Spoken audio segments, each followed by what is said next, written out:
Στην πρώτη φάση θέλουμε να αξιοποιήσουμε τα έργα υποδομής τα οποία έχουν γίνει σε επίπεδο νομού και σε επίπεδο κράτους, όπως παραδείγματος χάρη η ολοκλήρωση του δρόμου Άκτιο-Αμβρακία, το οποίο θα δώσει πολύ μεγαλύτερη προστιθέμενη αξία στην περιοχή μας, καθώς μειώνεται ο χρόνος έλευσης από την Αθήνα στις 2 ώρες και 20 λεπτά έως 2,5 ώρες. Είναι πολύ σημαντικό το έργο αυτό το οποίο ολοκληρώθηκε για την περιοχή μας.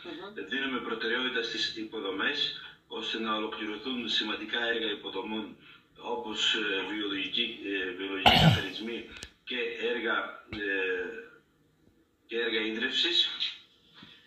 Με την καθαριότητα τι κάνετε, κύριε Κασόλα, το θέμα της καθαριότητας? Με το θέμα της καθαριότητας, εσείς σε τι επίπεδο είστε και όσον αφορά το προσωπικό και τα απορριμματοφόρα που έχετε στο Δήμο σας? Υπάρχει πολύ σοβαρό πρόβλημα αυτή τη στιγμή με την καθαριότητα. Πιστεύω στους περισσότερους δήμους στην Ελλάδα. Το προσωπικό είναι το πιο πολύ στα όρια της συνταξιοδότησης. Υπάρχουν προβλήματα και με τα απορριμματοφόρα, είναι γυρασμένος ο στόλος και ιδιαίτερα μιας που είμαστε τουριστική περιοχή στην Πάλαιρο, έχουμε σοβαρά προβλήματα αποκομιδής, τα οποία θα μεγαλώσουν το επόμενο διάστημα, μιας και θα αυξηθεί η τουριστική κίνηση. Τι όγκο περιμένετε το επόμενο διάστημα από τουρίστες, κύριε Κασόλα? Μετά το Πάσχα ξεκινάει πλέον, ανοίγει πλέον η καλοκαιρινή, η θερινή σεζόν. Σίγουρα θα είναι μια πάρα πολύ καλή χρονιά για την περιοχή μας, όπως θεωρώ όπως ήταν και μετά τον κορονοϊό το 2021, θα είναι χρονιά στα επίπεδα του 2022 και χρειαζόμαστε προσωπικό αρκετό και ιδιαίτερα για την υπηρεσία καθαριότητας. Όσον αφορά τους τουρίστες, γιατί είστε και τουριστικός προορισμός, φέτος έχετε κάποια νούμερα σχέση με πέρσι? Περιμένετε μεγαλύτερη έλευση? Είστε στα ίδια επίπεδα? Θα είναι αυξημένη κατά 30% σε σχέση με πέρυσι, και γιατί βλέπουμε και τα στοιχεία του αεροδρομίου. Καθώς πέρυσι ήταν γύρω στο 1 εκατομμύριο αφήξεις τουριστών στο αεροδρόμιο του Ακτίου.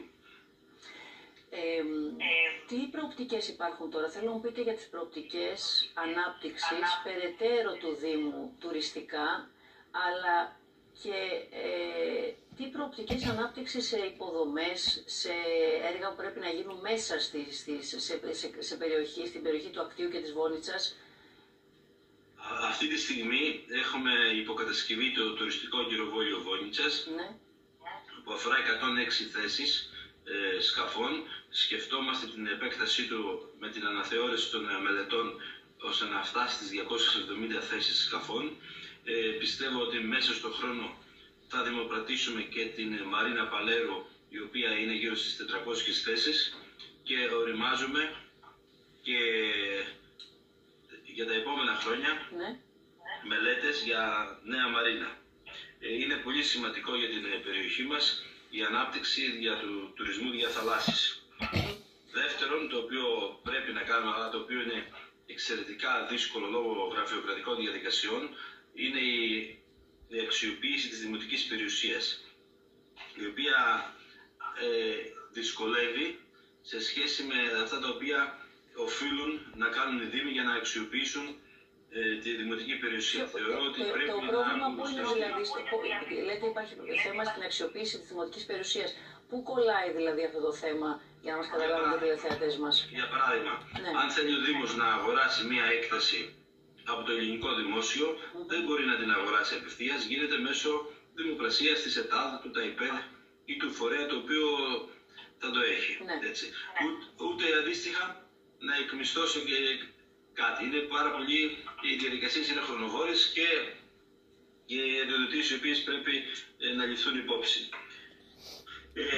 Επίσης, για να ολοκληρωθούν και οι υποδομές εδώ στην περιοχή μας, ένα πολύ σοβαρό θέμα είναι το θέμα της προσβασιμότητας. Έχουμε μια ολόκληρη δημοτική ενότητα, η οποία είναι η Δημοτική Ενότητα Μεδεώνος, και ο δρόμος, το Άκτιο-Αμβρακία δηλαδή, η Εθνική Οδός, δεν έχει κόμβο για να υπάρχει προσβασιμότητα στην περιοχή. Δεν είναι πολύ μεγάλο το κόστος, είναι γύρω στα 3-4 εκατομμύρια. Αυτό θα το επισημάνουμε και στο Υπουργείο, το έχουμε επισημάνει και στο Υπουργείο Υποδομών. Πρέπει να ενταχθεί το έργο αυτό οπωσδήποτε, γιατί είναι γύρω στα 6 χωριά τα οποία είναι αποκομμένα από την νέα Εθνική Οδό. Θα προσπαθήσουμε να ενταχθεί το έργο αυτό με κάθε τρόπο και θέλω να πιστεύω ότι το Υπουργείο και ιδιαίτερα το Υπουργείο Υποδομών κάνει πολύ σωστή διαχείριση, όπως και ο κύριος Σταχιάος που είναι ένας πολύ γνώστης υφυπουργός και διαχειρίζεται σωστά, κατά την άποψή μου πάντα, το δημόσιο χρήμα. Κύριε Γκασόλα, το θέμα, οι ευαίσθητοι τομείς που πρέπει να διαχειριστείτε, όπως είναι η πολιτική προστασία αλλά και η κοινωνική πολιτική, είναι στις προτεραιότητες του Δήμου σας? Ασφαλώς, αυτό είναι σε κάθε Δήμο προτεραιότητα. Ναι, πιο συγκεκριμένα να μας πείτε τι κάνετε, δηλαδή ποιες είναι οι πολιτικές και οι δράσεις σας. Για την πολιτική προστασία τώρα ετοιμάζουμε μελέτες να προμηθευτούμε κι εμείς, έστω και αργά, συστήματα τα οποία να βοηθήσουν και για την ανίχνευση των πυρκαγιών και πλημμυρών κτλ. Κάνουμε αυτά τα οποία προβλέπεται από τον νόμο. Διαφωνούμε στο κομμάτι αυτό το οποίο είναι η απέτηση του Υπουργείου τελευταία με την τεχνική έκθεση για τον εκαθαρισμό των οικοπαίδων γύρω στα 300 μέτρα από τις εκτάσεις αυτές οι οποίες χαρακτηρίζονται δασικές. Ναι. Προσπαθεί το κράτος να μεταφέρει αρμοδιότητες στην τοπική αυτοδιοίκηση, χωρίς βέβαια τους αντίστοιχους πόρους. Αυτό το οποίο γίνεται, δηλαδή μεταφέρεται και ευθύνη, μεγάλη ευθύνη, χωρίς φυσικά πόρους. Γενικά και κεντρικά η ΚΕΔΕ με αυτό το θέμα είναι αντίθετη, φαντάζομαι το ξέρετε κι εσείς, γιατί είναι κάτι που δεν μπορεί να σηκώσουν οι αυτό το θέμα το οποίο αντιτίθεται. Επίσης για να αναπτυχθεί η περιοχή μας, ναι, και όλη η Ελλάδα, αυτό αφορά όλη την Ελλάδα γενικότερα, όπως ξέρετε έχει περιοριστεί πολύ η εκμεταλλεύσιμη γη, τα οικόπεδα δηλαδή τα οποία βρίσκονται εντός σχεδίου. Με αποτέλεσμα ο κόσμος να στρέφεται στα εκτός σχεδίου οικόπεδα. Γι' αυτό το θέμα, ναι, πρέπει το Υπουργείο και πρέπει να το λάβει σοβαρά υπόψη του, όχι το τι θέλει το Συμβούλιο της Επικρατείας, γιατί τους νόμους τους νομοθετεί η Βουλή. Πρέπει να αναγνωριστούν οι δρόμοι οι οποίοι είναι κοινόχρηστοι και έχουν γεννηχθεί από το Δήμο, από το Δημόσιο, από οποιοδήποτε δημόσιο φορέα. Και όχι να σκεφτόμαστε τι γινόταν στην Ελλάδα το 1923, που δεν υπήρχε καν Ελλάδα, ή τι γινόταν στην Ελλάδα το 1978. Αν θέλουμε να φέρουμε επενδύσεις γενικότερα στην Ελλάδα και πόσο μάλλον και στο Δήμο μας. Υπάρχει τρόπος, αν υπάρχει θέληση, ναι, να καθοριστούν οι χρήσεις γης, θα ολοκληρωθούν τα τοπικά σχέδια και στη συνέχεια να τρέξουν άμεσα τα ειδικά πολεοδομικά σχέδια. Είναι το νέο χωροταξικό που θα έρθει τώρα το επόμενο διάστημα εδώ στη Βουλή. Κύριε Κασόλα, δεν σας ακούμε. Να μειώσουμε, ναι, τη γη που βρίσκεται εκτός σχεδίου που να πάει για οικοδομησιμότητα. Θέλω να μου πείτε στο κομμάτι της... Κάνεις ένα σχέδιο πόλης και θέλεις 15 χρόνια. Τι να το κάνεις? Έχουν παρέλθει τα πάντα. Έχει αλλάξει η νομοθεσία 5 με 6 φορές τουλάχιστον. Ένα θέμα που αντιμετωπίζετε διαχρονικά και εσείς και άλλοι που έχουν μεγαλύτερη εμπειρία με την ένα πολλές θητείες αυτοδιοικητικές είναι η γραφειοκρατία και τα προβλήματα που υπάρχουν σε όλη τη διαδρομή για να λυθεί ένα θέμα τελικά και να φτάσει σε εσάς και οικονομικά να φτάσει σε εσάς αλλά και πραγματικά να φτάσει και να λυθεί όπως μας περιγράφετε τώρα. Θέλω να μου πείτε, γίνεται μεγάλη κουβέντα για την οικονομική αυτοτέλεια των ΟΤΑ. Και υπάρχουν προβλήματα που αντιμετωπίζουν ειδικά με αυτό το θέμα οι περιφερειακοί δήμοι, όπως είστε εσείς. Ποια είναι η άποψή σας γι' αυτό? Οι περιφερειακοί δήμοι έχουν προβλήματα υποστελέχωσης. Πολύ σοβαρά. Αυτό γίνεται γιατί το νομοθετικό καθεστώς είναι αρκετά παλιό, κατά την άποψή μου και ξεπερασμένο. Δεν μπορεί, για παράδειγμα, δεν μιλάμε να φτάσουμε στο αντίθετο άκρο να διορίζει ο δήμαρχος όποιον θέλει. Δεν ζητάω αυτό, προς Θεού, έτσι. Αυτό πια έχει παρέλθει ως εποχή και ως πρακτική. Ναι, ασφαλώς και σωστό είναι. Αλλά για να κάνεις μια προκήρυξη και να πάρεις προσωπικό από την προκήρυξη αυτή την οποία ζητάς, μπορεί να παρέλθουν 3 και 4 χρόνια. Παρέλθει τη θητεία του εκάστοτε δημάρχου και προσωπικό δεν έχει. είναι για να πάρεις ένα 8μηνο ή ένα 11μηνο να απαιτούνται 6-7 μήνες. Για μένα, κατά την άποψή μου, αυτά δεν είναι σοβαρά προβλήματα, γιατί οι διαδικασίες αυτές πρέπει να τρέχουν fast track. Υπάρχει ένα θέμα τώρα το οποίο, με συγχωρείτε, το αντιμετωπίζουν πολλοί δήμοι, αλλάζει ο δικαστικός χάρτης της χώρας. Πολλά πρωτοδικεία κλείνουν. Πολλοί δήμοι διαμαρτύρονται και είχαμε τον κύριο Αναστασίου εδώ, τον δήμαρχο Θηβαίων, όπου μας έλεγε τι γίνεται ακριβώς με το πρωτοδικείο εκεί. Με εσάς τι αλλάζει και πόσο δυσκολεύει την ζωή σας όσον αφορά τη διαχείριση υποθέσεων που πρέπει να έρθουν. Είναι ένα θέμα το οποίο σας αγγίζει. Πολύ σημαντική και επίκαιρη ερώτηση την οποία κάνατε για το δικαστικό χάρτη. Εμάς μας δημιουργεί μεγάλο πρόβλημα με την κατάργηση του Ειρηνοδικείου Βόνιτσας και τη μεταφορά του συνόλου των αρμοδιοτήτων του στο περιφερειακό υποσύσταση Πρωτοδικείου Λευκάδος.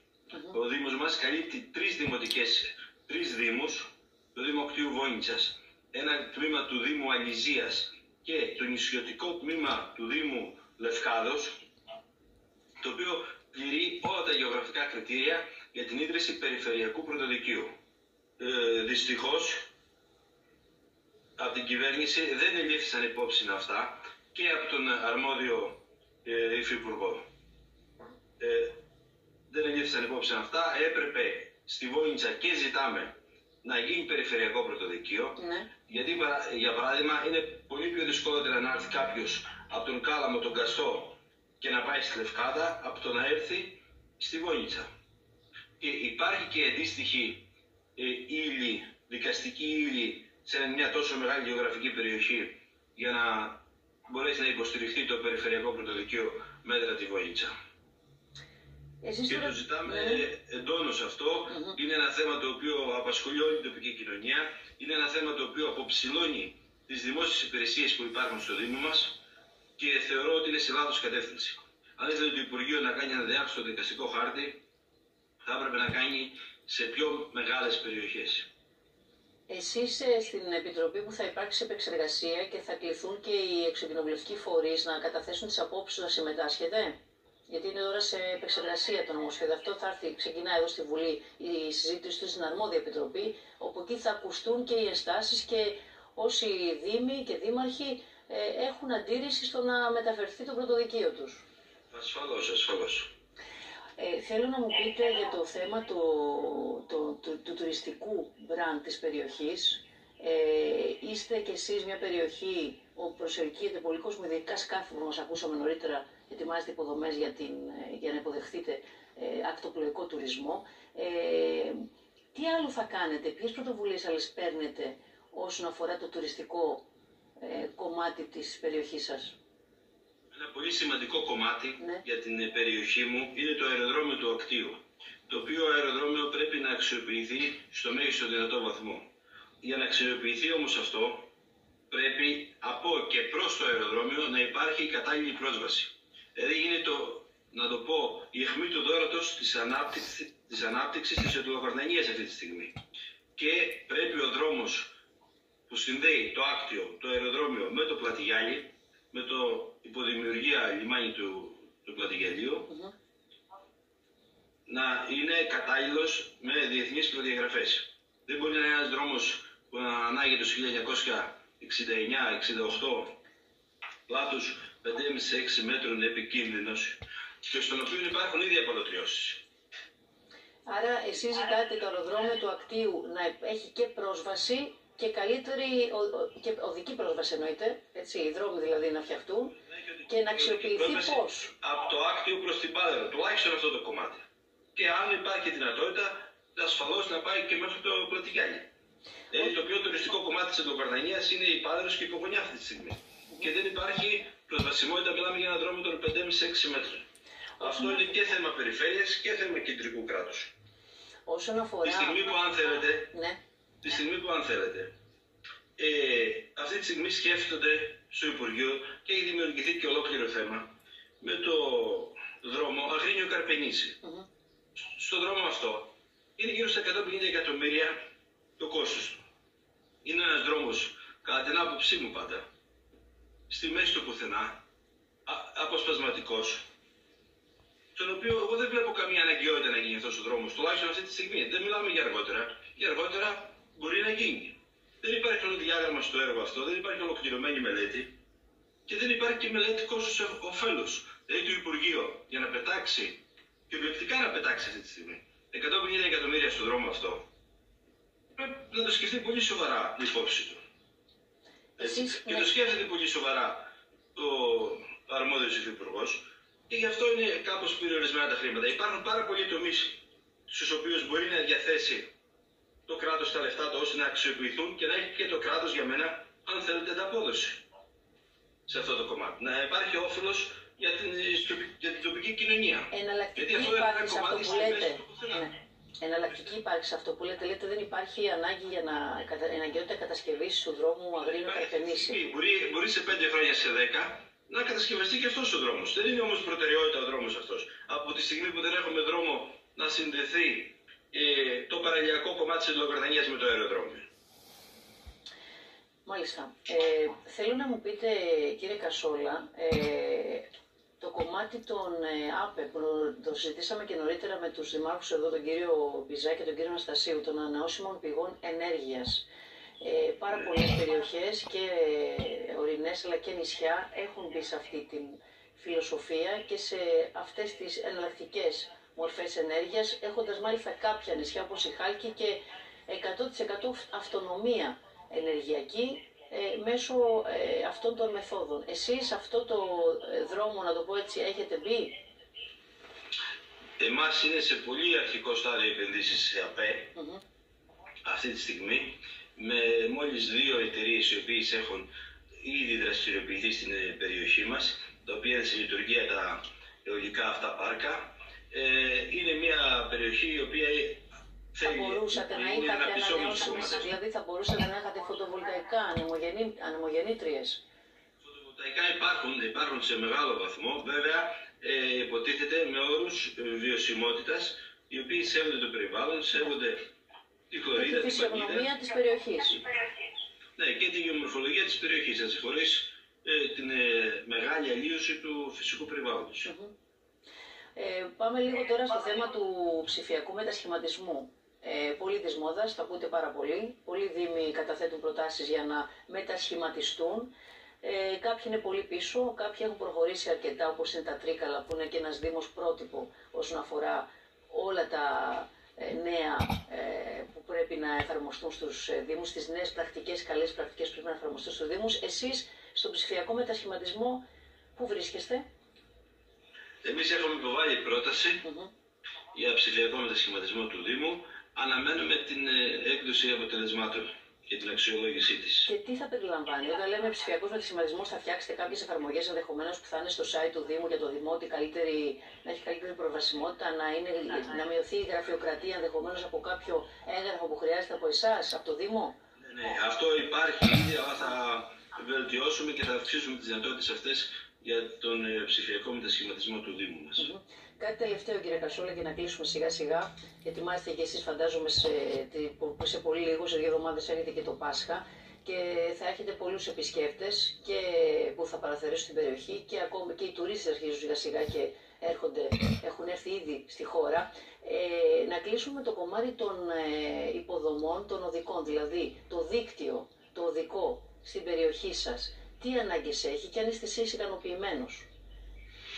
Υπάρχουν μεγάλες ανάγκες στο οδικό δίκτυο, ιδιαίτερα στο κομμάτι το οποίο συνδέει τα χωριά με την έδρα του Δήμου. Αυτό πιστεύω ισχύει σε όλη την Λοκαρδανία γενικότερα.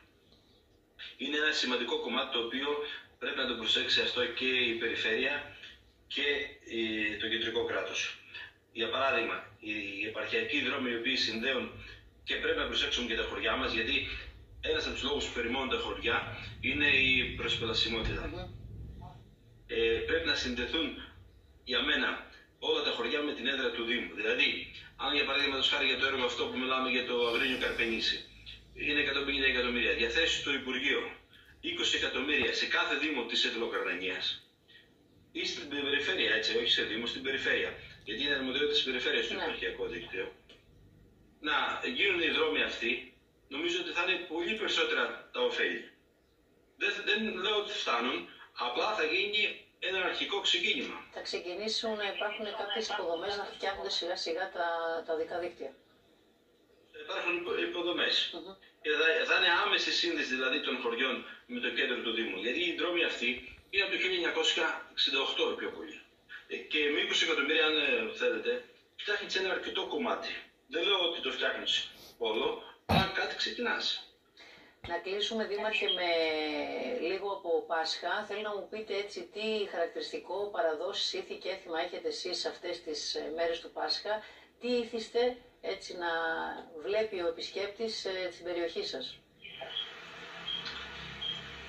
Κοιτάξτε, εδώ ιδιαίτερα στη Βόνιτσα είναι ένα έθιμο το οποίο ανάβουν φωτιές έξω από την Εκκλησία των Αγίων Αποστόλων και στα άλλα χωριά και στο μοναστηράκι γίνεται αυτό.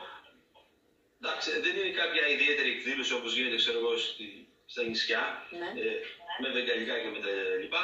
Υπάρχει πάρα πολλοί κόσμος, ο καιρός πιστεύω θα είναι πάρα πολύ καλός στο Πάσχα. Ναι, και θα κατέβει κόσμος για την περιοχή. Κάθε χρόνο δηλαδή κατεβαίνει κόσμος στην επαρχία του Πάσχα και ιδιαίτερα στην περιοχή μας εδώ, είναι και κοντά η Λευκάδα, το βλέπουν σαν μίνι διακοπές. Και όχι μόνο δημότες δηλαδή, και κόσμος ο οποίος θέλει να επισκεφτεί την περιοχή. Μάλιστα. Κύριε Καζόλα, να σας ευχαριστήσω πολύ που ήσασταν στην αυτοδιοίκηση και συζητήσαμε. Να ευχηθώ καλές γιορτές. Τον Γιώργη, και εγώ ευχαριστώ. Και θα έχουμε την ευκαιρία να τα ξαναπούμε σε επόμενη εκπομπή εδώ στην αυτοδιοίκηση, στο κανάλι της Βουλής, για να δούμε και όλα αυτά που μας λέτε αν έχουν προχωρήσει. Βεβαίως, καλή συνέχεια. Να είστε καλά. Να είστε καλά, γεια σας. Στο σημείο αυτό ολοκληρώθηκε και